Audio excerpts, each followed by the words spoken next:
You have secular stagnation, middle income traps, a lost decade, and worry about more such slowing growth. South Asia is a really important region for us, even globally, is because this is where the good comes, right? There is a lot of untapped potential. If the region could just unlock it, it might actually meet its own targets. How do I make sure that I allocate my capital more efficiently? How do I make sure that I allocate my talent more efficiently? How do I make sure that I use energy more efficiently? Hello everyone, I am Franziska Ohnsorge, the Chief Economist for the World Bank's South Asia region.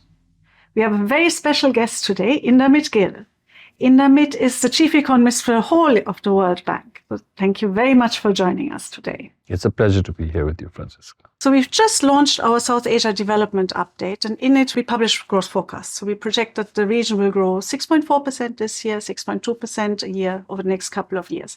That is no small feat when all the other emerging market and developing economy regions are growing more slowly than South Asia. So can you give us a bit of context, Indermit? What do you expect for the global economy for this year, for the next couple of years?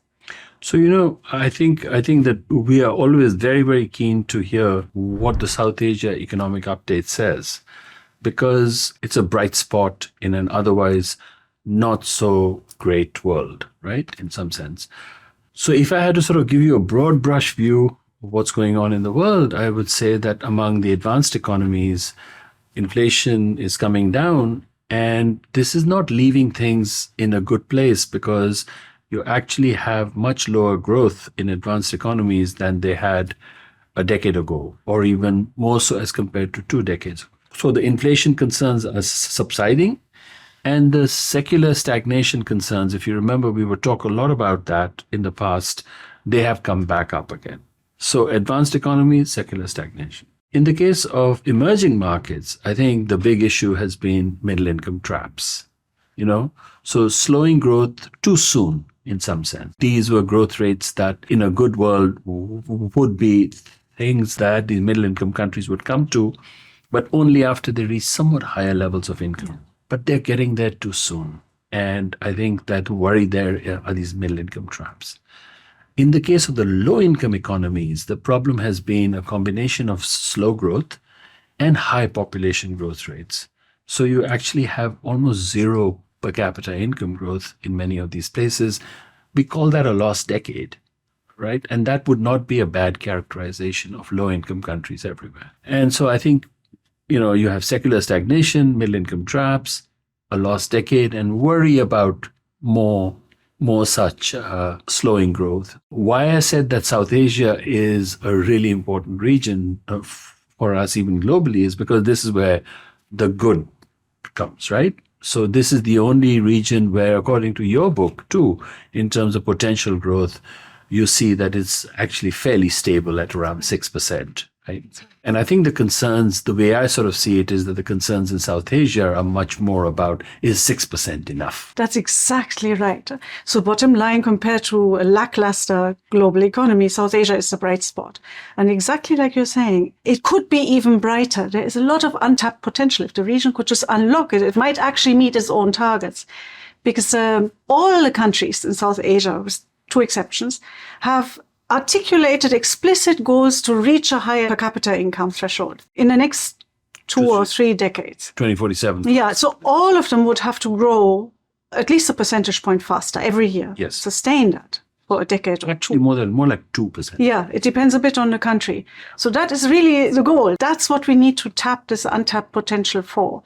And we identified 2 sources of untapped potential in this particular edition. One is women in the workforce, and the second is openness to trade and global investment. Yes. We actually describe in this particular edition how close South Asia is to global trade, but also to global investment, to global portfolio inflows, to all the standard measures of globalization, with one exception, remittances. There the region is very open. But it's really extraordinary how all the countries in the region, other than the 2 small states, again, in trade openness and in FDI openness, rank in the bottom quartile of emerging markets and developing economies. And in tariffs and in FDI restrictions, in the top quartile. So really the region is quite closed to global trade and investment. And many governments want to achieve exactly the things that you have been describing. infusion, technology adoption, it's hard to see them succeed with these kinds of policies. So there is the temptation to resort to industrial policies, use them in a broad-based manner. But I think from your last World Development Report, you lay out some principles. What are the kind of industrial policies that are most likely to be effective? I think if you get away from industrial policy and just talk about policy, Yes. right? Now, if you just look at policy and say, okay, how do I make sure that I allocate my capital more efficiently? How do I make sure that I allocate my talent more efficiently? How do I make sure that I use energy more efficiently? Yeah. Those are the things that we actually really look at pretty carefully in the 2024 World Development Report. And we had countries like the countries in South Asia in mind, as we looked at that. So one of the things, for example, I find in all of these countries, there's this prejudice either in favor of very large firms, which was the way it was earlier, or a prejudice against them. Yeah. It should be neither. You should be looking at some other metric rather than this superficial indicator called firm size or firm age. You can actually look a little bit more closely and say, is this firm adding value? Is it adding more value than a firm that might be sitting on the sidelines that could come in? If it is adding more value, it's a good firm. If it's not adding value, it should be out and a new firm should be coming in. So that focus on value added. The same thing when it comes to the allocation of talent. We focus very strongly on static measures like inequality and so on. These tend to be backward-looking measures. These tend to be very sort of zero-sum measures. Instead, if one looks at socioeconomic mobility, you actually find that this is a more reliable measure at low income, at lower middle income, at upper middle income, and at high income. So you don't have to get into this thing about whether or not is there too much inequality or too little inequality, etc.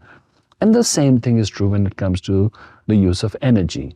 If you focus a lot on the sources of energy, say it has to be renewable, it can't be gas, you take your eye off the real problem. The real problem is too high emissions per unit of output. Exactly. That's what you should focus on.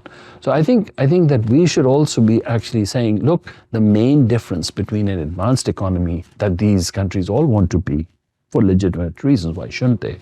And a country that is a middle-income country is efficiency. If it weren't efficiency, if it were just the amount of physical capital that they had, infrastructural capital or human capital that they had, their per capita incomes would be about 2/3 of those of advanced economies. Actually, they're less than a fifth. Okay, and the difference is efficiency. That's very true for energy. And we've made that point in previous editions. In our region, each unit of GDP takes twice as much energy as the global average. Can you imagine how much growth you could get if you could use it with the same efficiency? Absolutely. And by the way, there's this general belief right now that countries are becoming more and more closed, more and more restricted. I think that perception is because it's the largest countries that are doing it. I would say, roughly speaking, the G20 countries, the large countries, are the ones that are doing more trade distorting measures than trade freeing up measures, right? The smaller economies know that actually, regardless of what these big economies do, trade is good for them. And actually, I think that these larger countries, if they do actually start to sort of implement trade beneficial policies and so on, there will be huge gains, not just for the smaller economies, but for themselves too, right? And the stage at which all of the economies in South Asia are, you need a huge infusion of new technologies and so on. And trade and FDI are two sides of the same coin. You won't have one without the other. Untapped potential. Untapped. There for the reaping. Thank you very much for joining us for the discussion today. I invite you all to read more in our just launched South Asia Development Update, and I hope you enjoyed the discussion as much as I did.